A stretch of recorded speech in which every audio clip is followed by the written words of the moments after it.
पुण्याजीलाई पार्टीमा स्वागत छ। हजुर, धेरै धेरै धन्यवाद। नमस्कार। सन्चै हुनुहुन्छ? हजुर। अहिले पछिल्लो समय स्पेसली एउटा घटना नेपालको मिडियाहरूमा अत्यन्तै बढी भाइरल भइरहेछ। हजुर। जसलाई हामीले चाहिँ रिना हत्या प्रकरण पनि भन्न सक्छौँ। हो। र यसको बारेमा बेला बखतमा तपाईँले चाहिँ टिका टिप्पणी निकै सान्दर्भिक हिसाबबाट चाहिँ तपाईँले मिडियामा आउनुभएको छ र तपाईँका भिडियोहरू चाहिँ अत्यन्तै लजिकल छन्, जसमा कि रहस्यहरू चाहिँ खुलेको छ। आम सर्वसाधारणले बुझ्ने हिसाबमा र सम्बन्धित निकायलाई घचघचाउने हिसाबमा तपाईँ के भन्न चाहनुहुन्छ? तपाईँलाई धेरै धेरै धन्यवाद छ। वास्तवमा भन्ने हो भने यो रिना हत्याकाण्डले हाम्रो राष्ट्रिय जीवनको मस्तिष्क नै खलबलाएको छ। वास्तवमा भन्ने हो भने सबै नेपालीहरू हामी दिगन्त शोकमा डुबेका छौँ।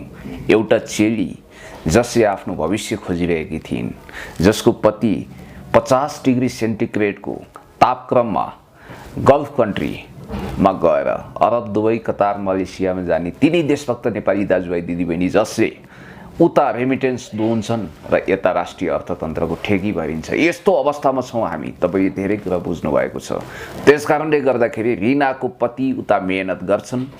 रिना बस्नेत जो पत्थरीकी हुन्, उनले यता रेमिटेन्स प्राप्त गर्छिन्, तर उनी अब मतिभ्रष्ट भएर भनौँ नाटो खेलाउन सुरु गर्छिन् र उनलाई वास्तवमा त्यो हालतमा कसले पुर्याए, यो पनि विचारणीय प्रश्न छ। मैले धेरै मिडियामा यो कुरो बोलेको छु र धेरैले कन्सर्न पनि राख्नु भएको छ। वास्तवमा भन्ने हो भने कमल नेपाल भन्ने एउटा पात्र त्यो समग्र रिनाको जीवन कथाको एउटा खलनायक भएर त्यहाँ धमिरा जस्तो भएर विलियम शेक्सपियरको मर्चेन्ट अफ भेनिसको पात्र साइलक जस्तो परपीडकहरूलाई पीडा दिँदा, दुःख दिँदा, सताउँदा रमाउने त्यो खालको प्रवृत्तिको एउटा पात्र उनको जीवनमा प्रवेश गर्छ। त्यसपछि सुरु हुन्छ बर्बादीको यो पटकथा र तपाईँलाई थाहा छ त्यसको अन्तिम परिणाम के हुन्छ भने रिना यताबाट पैसा झिक्छिन्। अब केटाकेटी पढाउनु पर्ने दायित्व, अलिकति एक टुक्रा जमिन किन्नु पर्ने दायित्व, यो सबै भुलेर सबै पैसा सुहा गर्छिन्।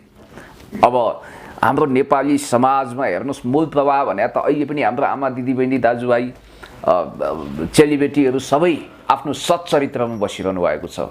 केही अपवाद स्वरूप त्यस्ता घटनाहरू अहिले पनि समाजमा देखिएको छ। तपाईँले याद गर्नुपर्छ, यो सती, सावित्री, सीताहरूले भरिएको, त्यस्ता आदर्श नारीले भरिएको समाज हो। चरित्रवान हाम्रा आमा चेलीबेटीहरू वर्षौंसम्म पनि आफ्नो पति विदेशमा जाँदा पनि आफ्नो सतीत्वलाई कायम गरेर बसेको यो समाज आज किन यस्तो भइरहेको छ? खाऊ पिउ मोज गरेर दुनियाँ रङ्गिन्छ भोज गरेर टाइपको कन्ज्युमरिजमको एउटा सोचबाट ग्रस्त भएर अहिले नेपाली समाज यो मोबाइल हातमा छ, इन्टरनेटको एक्सेस छ, फेसबुकमा जोडिएका छन्। त्यही फेसबुकले गरिब निमुखा ताउगोमा जाउगो पाक्न नसक्ने दिनहीन छाना नाना र खानाको समस्याद्वारा प्रताडित, घाँसपास, कपास, शिक्षा, स्वास्थ्य, सुरक्षाको आधारभूत आवश्यकता सम्बोधन नभएका रोगीहरूको कहिले उपचार गर्नको निम्ति भनौँ, कहिले खाना खानको निम्ति भनौँ, कहिले शिक्षा ग्रहण गर्नको निम्ति त्यही फेसबुकले, त्यही इन्टरनेटले मद्दत गरिरहेको छ। अब त्यो रिना जस्तो मान्छेलाई बिगार्ने पनि त्यही फेसबुक भयो। त्यसकारणले गर्दाखेरि तपाईँले के कुरा ख्याल गर्नुपर्छ भने, तपाईँले एउटा कुरा के ख्याल गर्नुपर्छ भने, अब रिना हत्याकाण्डसँग जोडिएको यो महत्त्वपूर्ण पेचिलो प्रश्नमा यो कमल नेपाल भन्ने एउटा पात्र भिलेनको रूपमा प्रस्तुत हुन्छ र अन्ततः रिनाको एक दिन लास फेला पर्छ, नाङ्गो लास उनको सडकमा फेला पर्छ। त्यसपछि राष्ट्रिय अन्तर्राष्ट्रिय रूपमा हङ्गामा मचिन्छ, सबै मिडिया त्यहाँ जान्छन्। अहिले युट्युबको मोर देन 95% भिडियोजहरू त्यही उसमा आधारित छन् र हामीले पनि त्यसमा चासो राख्यौँ। के भएको रहेछ त पत्थरीमा? वास्तवमा इनफ्याक्ट के भयो हो त्यसमा? के भएको हो भने कमल नेपाल जस्तो पात्र जसले अर्काको पत्नी ताक्छ, सम्पत्ति ताक्छ, अर्काको घरबार बर्बाद बनाउँछ, त्यस्तो मान्छे जसलाई कालो मसो दल्नुपर्छ, समाजमा डिस्कार्ड गर्नुपर्छ, त्यो खालको चरित्रको मान्छे उसले बिस्तारै रिनाको इमोसनल ब्ल्याकमेलिङ त उसले गरेकै थियो, फिजिकल शोषण त गरेकै थियो। अब ऊ सताउन थाल्छ, अनेक खालका बहानाबाजी र नाटक गर्न थाल्छ। अन्ततः एक दिन अब कतिले भनिरहेका छन् रिनाले आत्महत्या गरिन्। होइन, अब त्यहाँ सङ्घर्ष समिति पनि बनेको छ, जोरदार आन्दोलन भएको छ। उनीहरू भनिरहेका छन् तथ्य र प्रमाणहरूले यो आत्महत्या होइन हत्याको पुष्टि गर्छ यसलाई भनेर उनीहरूले भनिरहेका छन्। तपाईँलाई थाहा छ, ल ठिक छ, एकछिनको लागि मानौँ 1% रिनाले आत्महत्या गरिन् रे। लौ आत्महत्या गर्न पनि त कमल नेपाल जस्तो खलनायकले उनलाई विवश बनाएको हो कि होइन? प्रेमको नाटक रचेर अर्काको विवाहित पत्नीलाई कराप झ्याप पारेर यस्तो गर्नुहुन्थ्यो, यो गर्नै नहुने काम उसले गर्यो र अन्तत अब हुन त कतिपय मान्छेले भनिरहेका छन् रक्सीको ओभरडोजको कारण रिना मरिन्, आत्महत्या गरिन् भनेका छन्। तर प्राय त्यहाँ सङ्घर्ष समितिका मान्छे, त्यो घटनास्थलमा जानेहरू, चस्मादित गवाह, प्रत्यक्षदर्शी, गाउँलेहरूले के भनिरहेका छन् भने होइन, यो सुनियोजित रूपमा उनको षड्यन्त्रकारीहरूले हत्या गरे भनिरहेका छन्। खैर अब यसको अन्तिममा म के भन्न चाहन्छु भने यो चाहे हत्या होस् चाहे आत्महत्या, 84 लाख जुनी मध्ये मान्छेको जुनी सबैभन्दा उत्कृष्ट जुनी भनेर आध्यात्मिक मान्छेहरूले भन्ने गर्छन्। तपाईँलाई थाहा छ धर्मशास्त्रहरूमा लेखिएको छ मान्छेको भाग्यमाथि देवताले पनि ईर्ष्या गर्छन् भनिएको छ, भगवानले पनि मान्छेको अवतार लिएर पृथ्वीमा आउँछन् भनिएको छ। त्यस कारणले गर्दाखेरि यद्यपि म यो कुरामा त्यति बिलिभ गर्दिनँ, तर आम मान्छेको पर्सेप्सन यही हो। त्यस्तो एक बारको अमूल्य जीवन जो फर्केर फेरि आउँदैन। यसमा चाहिँ अब कन्सर्न अथोरिटिजहरूको र उसले न्यायको कुराहरूमा चाहिँ जुन कुरामा छ अहिले त्यो कुरामा के भइरहेछ त्यो घटना हो, त्यो दुधको दुध पानीको पानी छुट्याउनु पर्छ। अपराधी पानी मुनि गए पनि आकाशमाथि छुपे पनि त्यसको कठालो समातेर न्यायिक कठघरामा ल्याएर कडाभन्दा कडा कानुनी कारबाही गर्नुपर्छ भन्ने पक्षमा हामीले हाम्रो आवाज बुलन्द गरेका छौँ र सबै मान्छेले खबरदारी गरेका छन्। मलाई लाग्छ त्यहाँ प्रशासनिक हिसाबले पनि अनुसन्धान जोडका तोडसाथ चलिरहेको छ र छिट्टै नै रिनाका हत्यारा हामी चाहन्छौँ निर्दोष एकजना पनि नफसोस्, दोषी एकजना पनि उम्किनु भएन र हामीलाई आशा छ छिटोभन्दा छिटो रिनाका हत्याराहरू पक्राउ हुनेछन्। यो देशमा चाहिँ अहिले हत्या भइरहने क्रममा चाहिँ एकदम दुःखद विषय पनि जुन भर्खरै तपाईँले रिनाको बारेमा भन्नुभयो, फेरि अस्ति लास्ट टाइम पनि काभ्रेकी एकजना सरिता दाहालको हत्याको बारे पनि अहिले निकै कुराहरू भइरहेछ।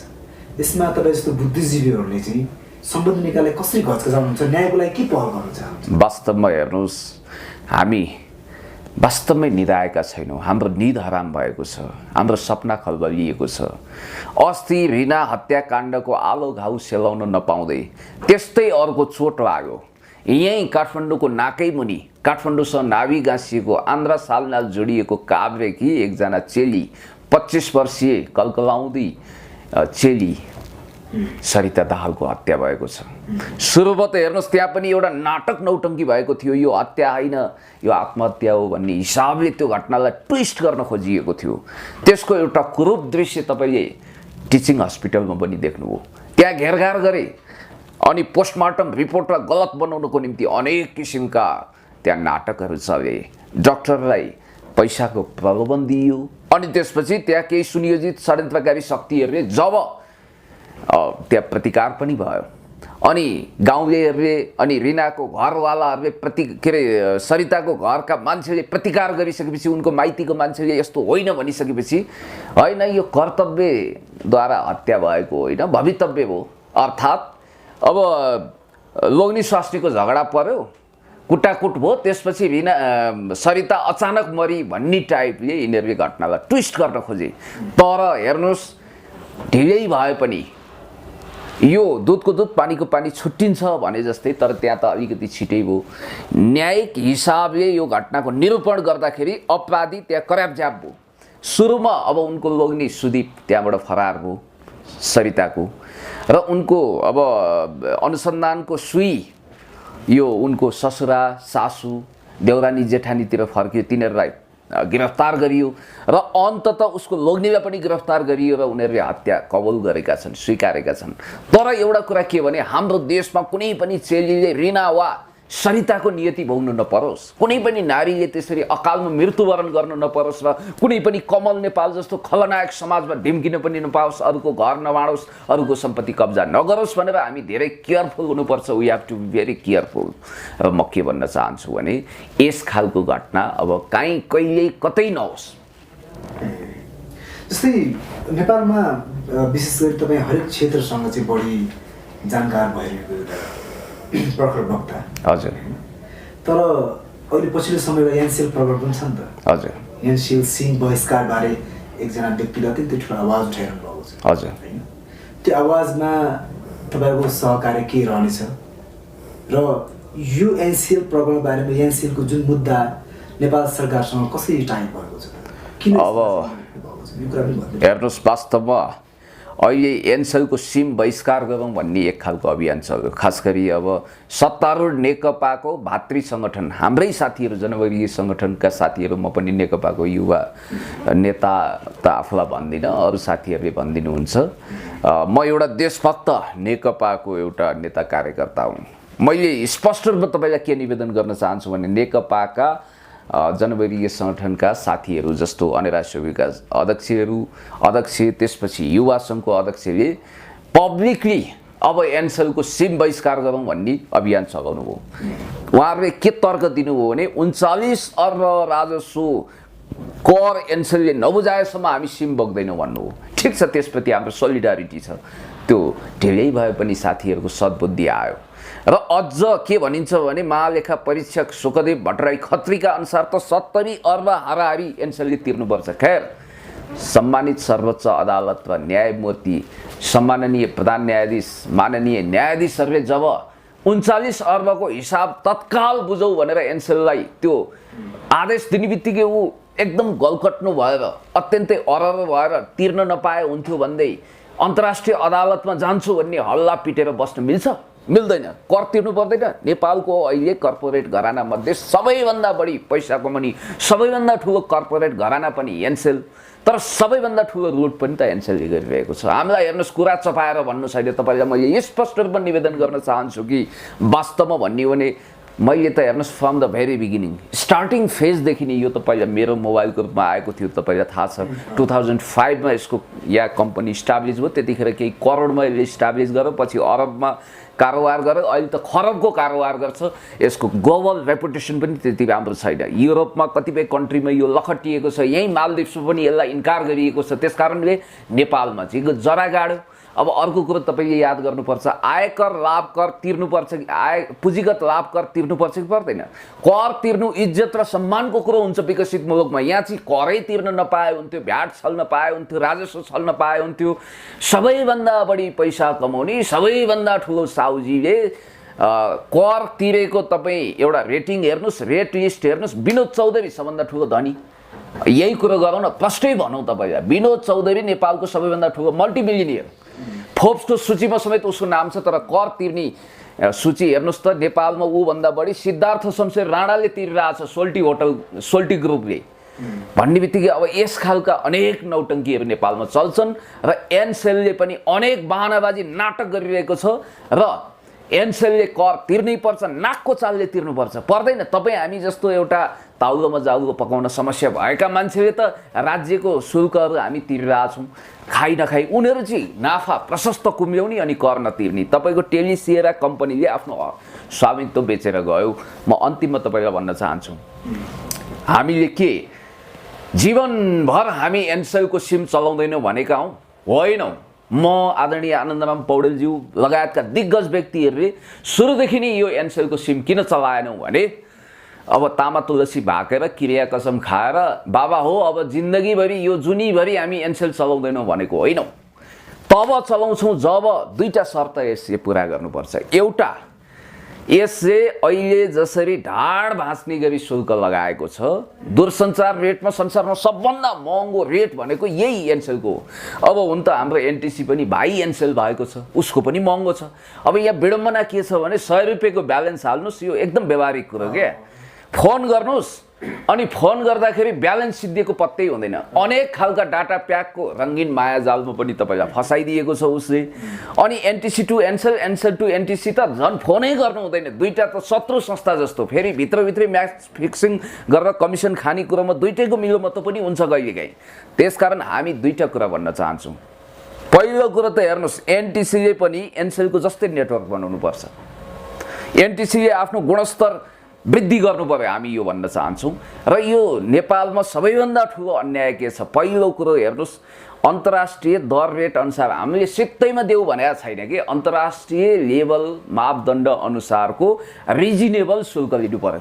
दूरसञ्चार शुल्क भनेको, टेलिकम शुल्क भनेको न्यूनतम हुनु पर्यो। र हामी के चाहन्छौँ भने अविलम्ब अन्तर्राष्ट्रिय प्रचलन अनुसारको दूरसञ्चारको त्यो रेटलाई कायम गरियोस्, नम्बर 1। नम्बर 2, एनटिसीले गुणस्तर बढाओस्। एनसेलले के गरोस् भने एनसेल प्लस एनटिसी दुवैले अब गर्नुपर्ने एउटा काम छ। तपाईँले भैँसी किन्दा पाडोको पैसा त दिनुहुन्न नि, सिधै पाउनुहुन्छ होइन। आजकल तपाईँको अब एउटा सेट कपडा किन्यो भने, सुट किन्यो भने तपाईँलाई स्टकोड त फ्रीमा दिन्छ नि। भैँसी किन्दा पाडो उपहार पाए जस्तै फोन गर्दाखेरि म्यासेज तपाईँलाई सिधै गर्न दिनुपर्छ कि पर्दैन। तर यहाँ म्यासेजमा ढाड बाँचेको छ, म्यासेजको कहीँ पैसा लाग्छ? यसै त तपाईँको यहाँ इन्टरनेटको माध्यमद्वारा तपाईँ वाइफाई भएको ठाउँ बस्नुभयो भने इमोबाट, मेसेन्जरबाट, भाइबरबाट अनलिमिट फ्री कल गर्न पाउनुहुन्छ।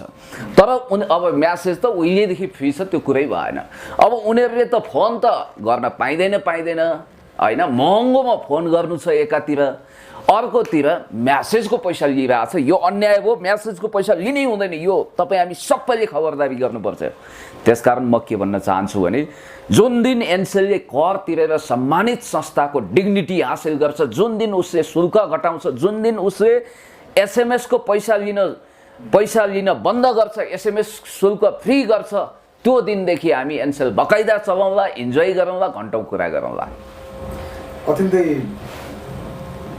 एक किसिमले हेर्ने भने यो कुरामा चाहिँ धेरै ठुलो लजिक छ। हजुर, यसलाई चाहिँ स्पेसली नेपाल सरकारले चाहिँ बढीभन्दा बढी सुनिश्चित गरेर चाहिँ एनसेल जस्तो संस्थालाई चाहिँ कारबाही गर्नुपर्छ र त्यसमाथि चाहिँ एउटा ठुलो चाहिँ आवाज उठाउनुपर्छ।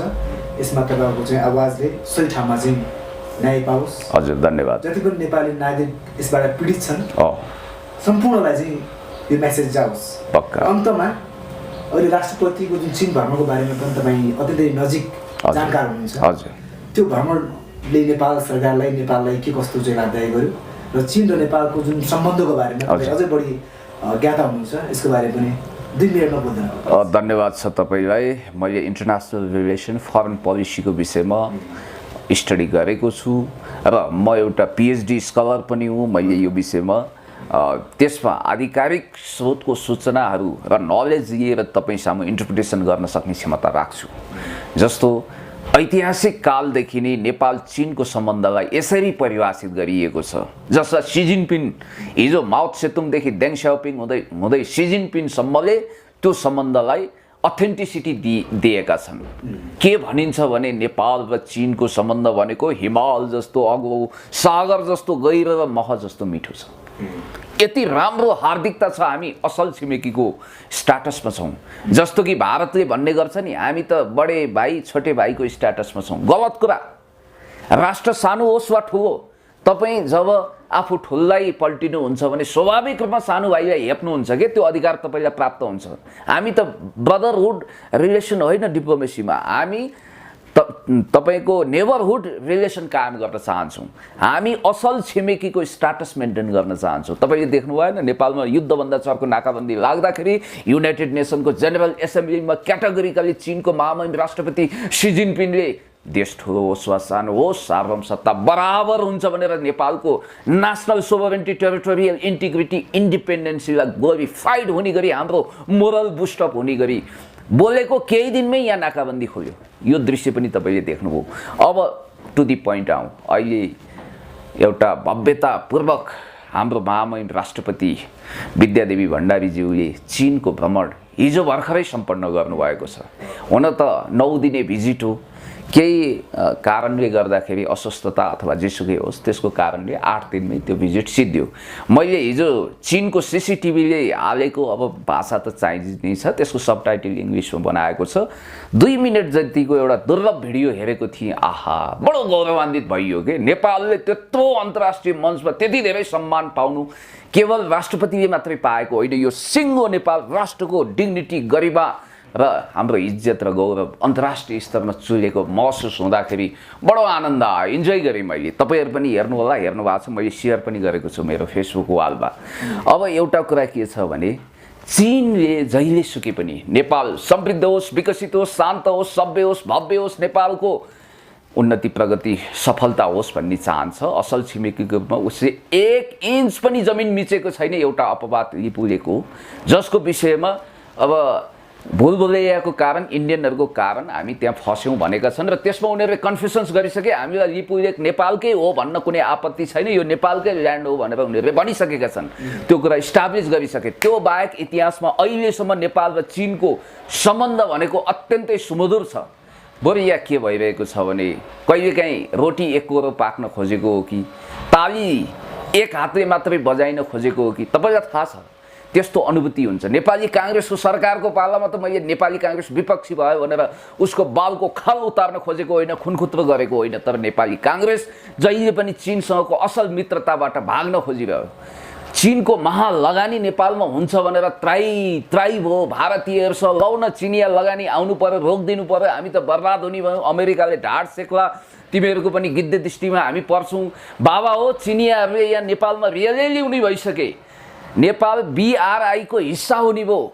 अब खतरनाक कुरा आयो, बेल्ट एन्ड रोड इनिसिएटिभको हिस्सा भएपछि चाइनिज हाबी भएन, नेपालमा कम्युनिजम आएन, सारा चिज भएन, यसलाई रोक्नु पर्यो।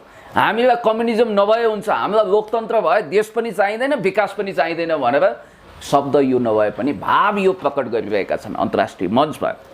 तर अहिलेको यो देशभक्त वामपन्थी सरकारले नेपालको स्थिरता शान्ति विकासको निम्ति महालगानी भित्राउनु पर्छ भन्ने पक्षमा दरखरो कदम चालिरहेको छ र चीनले वास्तवमा अब एउटा दुर्लभ अवसर हामीलाई प्राप्त हुनेवाला छ। तपाईँले त्यहाँ देखिहाल्नुभयो, trans Himalayan multi dimensional connectivity नेटवर्कको नेपाल हिस्सा भइसकेपछि हामी ल्यान्डलक कन्ट्रीको स्ट्याटसबाट मुक्त भएर ल्यान्ड लिङ्क कन्ट्रीको रूपमा संसारभरको कनेक्टिभिटीमा जोडिएका छौँ।